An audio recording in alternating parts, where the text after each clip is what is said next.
get as Betty gay. Shoddy Betty gay. Betty gay. Vrish Betty gay a gob sa gobon o Malayan. Tá an gob seo teen o arw in ye. Tá sé teen is ní malum é.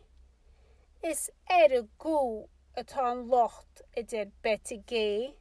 Agus an grac a rinne sé.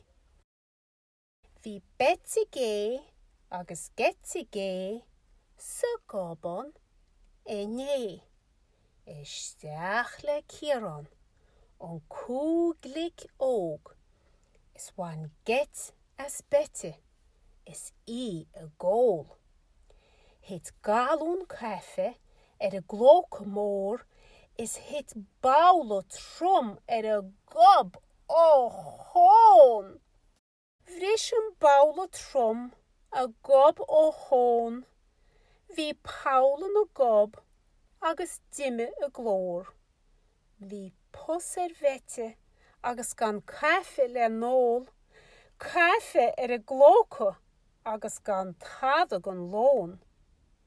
Bhí Betty gay teen ó hón agus glas a gob ag gyrte bhí mór. Níl me sásta idir Betty mar tá me teen agus Ciarán an cúg dinne grín. Ach siod an hol Getty le galún isce go mál. Nuas leis an isce a gú a rinne fáil. Sé Ciarán an cú a bhí dinne grín. Ach a niis sé Ciarán atá fuór agus teen.